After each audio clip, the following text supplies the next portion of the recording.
I'm Nicky Miklos, and this is the Smart Business Growth Podcast, where we ditch the busy trap and get real about what it takes to drive sustainable sales, lead with clarity, and build a business that's future fit. Let's dive straight into it.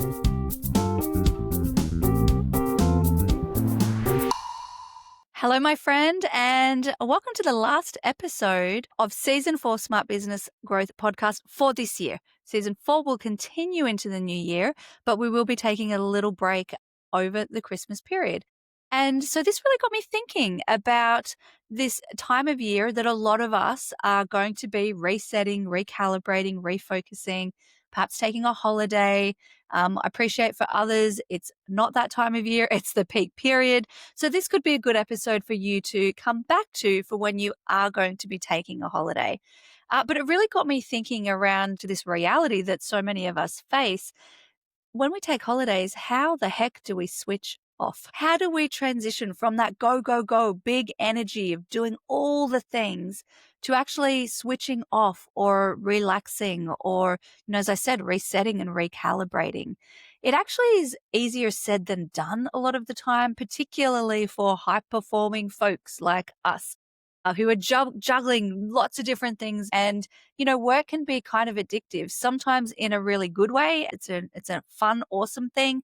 And sometimes it can be addictive in not such a great way. In the book, we talk about the 6 signs of entrepreneurial addiction. We have a podcast episode on that talking about the 6 signs of unhealthy hustle that are really connected to and actually are the 6 signs of addiction. So I'll pop a link to that podcast episode in the show notes to make sure you check that out.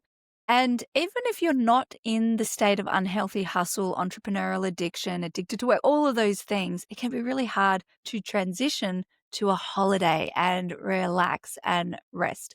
So that's what I want to talk about today is how can you do that? And I think transition is really the key word there. Hopefully you're not getting to your holidays and feeling utterly depleted, exhausted.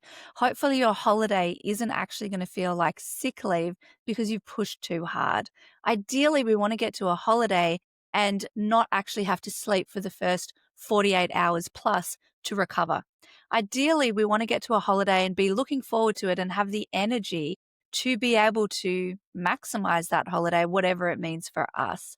And so in order for it to be like that, there are some things that you have to have in place before you even get to the holiday. So really think about, if that's how you're feeling now, that you're running to the finish line, you feel so exhausted and then you end up getting sick or, you just feel like you're recovering, not an optimal place to be, but you need to put things in place way earlier than when you're at the holiday in order for that to not happen. And that's a worst case scenario. So if that's you, really start thinking about what you're putting in place now for your next break. But even if we're not at that point, it's still the transition is that key word. We still need to transition from that big energy of go, go, go in the business, getting the sales, getting the revenue with the team, time with the team, all of those things to this different energy of rest, relax, and recuperation. And that also looks really different to different people. So I reckon the first question we need to ask ourselves is, what do I want this holiday to be? It's almost like, what does a successful holiday look like? If we can get clear on that, then we know what energy we want to bring. And there's a transition. So what I mean by this is for some people, you might want to do adventure and activities and going hiking. You might want to bring in some different movement. You might want to bring in different hobbies. For other people, it might be actually more going to a beach, lying down with a book and just chilling out for a week. There's nothing wrong with either as long as we're not overpacking because we're distracting ourselves because we don't want to be on our own or we don't want to be silent. There's an unresourceful behavior where we keep things too busy even on our break because we don't like the silence. And I'm putting that in inverted commas, whatever that's the silence means for each of us. It reminds me of when I used to drive home when I worked at an office and I would ring Jules on the way home and talk to her the whole way home because I just didn't like the quiet. I didn't want the boredom, but we need to embrace the boredom. Boredom is actually really, really healthy for us and really good. So again, it's the intention behind it. So what does success look like for us for a holiday? How do I want to feel at the end of the holiday? Really try and have a balance of if you are a person that wants to do things in your holiday, awesome. but also try and bring in some of those elements of boredom. Boredom is when creativity happens. Another way of looking at that is time doing nothing, time in stillness. So first thing is get clear on what does success look like for your holiday. A quick interruption to this podcast episode. I'm really curious, do you want to close more sales in less time?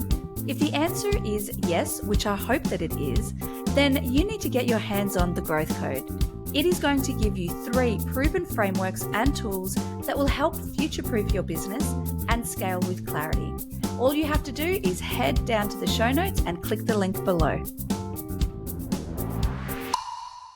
Think about the energy shift. And again, transition is that key word, because there will be a transition, just like when we've had a good holiday and we have to come back to work, there's a transition in energy. It's the same thing when we're settling into that week or 2 or a few weeks or whatever that time is on our break. A cool way to look at this is through the filter of the energy edge, because this is all about energy. And if we look at the energy edge is a pyramid, and we can bring this into every single day of our lives. So imagine there's a pyramid, and at the base of the pyramid, it's things like sleep, water, and movement. Whether we're on holidays or not, what is the sleep, water, and movement that we want to have as our cornerstone? The second layer just above that on the pyramid is actually looking at our body and mind consumption. In other words, what are we consuming in our body, drinking, eating, and what are we consuming in our mind? Equally as important.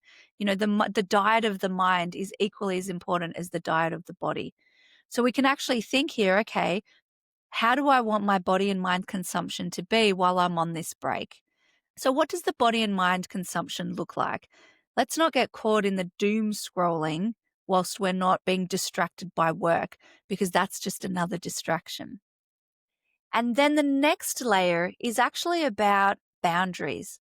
What boundaries do I need to put in place in order to remove the energy drainers? So boundaries, when we're moving in that transition from go, go, go work to a holiday, it's really easy to have poor boundaries around work. It's really easy to jump on our phone and quickly check our emails. It's really easy to check in with the team because, again, we're looking for that distraction, but it's almost like we don't know what to do with our hands. And so we need to replace it with something else. And that comes to the pointy bit of the triangle of the pyramid, which is actually what moments of joy or things that bring us joy do we want to bring in? And that really responds to energy gainers. When we've got boundaries in place, so we're not sending those emails for work, we're not checking in with the team, it gives us the time and the space to bring in more gainers. Now, I'm talking about this right now in context of when you're taking a break, how the heck do we switch off? But this is really relevant for day to day as well. It's just the context is different. But as we go into this end of year, new year period, when you're taking your break, really think about, what does a successful holiday look like? Is it relaxing? Is it some adventure? Is it a mix of both? What are my patterns of distraction that I know are not resourceful, but they're avoiding boredom, or it's that itchy finger syndrome? And then get really clear about, what does the sleep water movement need to look like in this holiday? What is my body and mind consumption? And most importantly, what boundaries do I need to put in place? And all of that is to create the space and the energy so you can focus on the top of the pyramid, bring more gainers in for your holiday and more moments of joy. Now, that could be things like sleep, extra sleep. That could be reading. Again, it's all the things I talked about before. It could be going on an adventure, going on a hike, picking up a new hobby, traveling, but not putting too much in there. It's like, how does this bring you joy? I trust that there's been some good tips for you to think about in terms of how are you going into this holiday period, or how are you going to any break that you have going forward, so that you don't feel so exhausted and depleted, but also you can really make the most of that transition into enjoying and refueling and resetting. If ever you're in doubt, always find the middle ground. Be kind with yourself, and it could be the 1% shift. If you know that your habit is to still work on your holiday, maybe it's about success looks like doing that less. Maybe it's too much of a stretch to completely switch off. But what are some no-go zones or boundaries you can put in place? Only you know what success looks like in this context, and only you know what that 1% shift needs to be. But really, hand on heart, be honest with yourself so that you're actually setting yourself up for success and you can come back revitalized, refreshed, and, it's the next phase and the next evolution. I cannot wait to be joining you again next year. I'm going to be doing all the things that I've just shared with you for myself to make sure that I make the most of this really beautiful time. I wish you all the best, sending you so much love. Thank you so much for joining me up until this point for the, I think, 11 episodes that we've already done this year. Season 4 will continue next year. I'm so excited about all the cool guests that I've got coming on lined up for you, and continuing to really delve into this space of smart business growth so that we can truly embrace this place of time freedom, which, guys, really what time freedom means is freedom of choice of where you get to spend your time in this one wild and precious life that we all have. So let's be intentional with our choices. Let's be conscious about this stuff as we move into this next phase and evolution, whatever that looks like for you. Always feel free to reach out if there's a specific topic that you'd like me to focus on.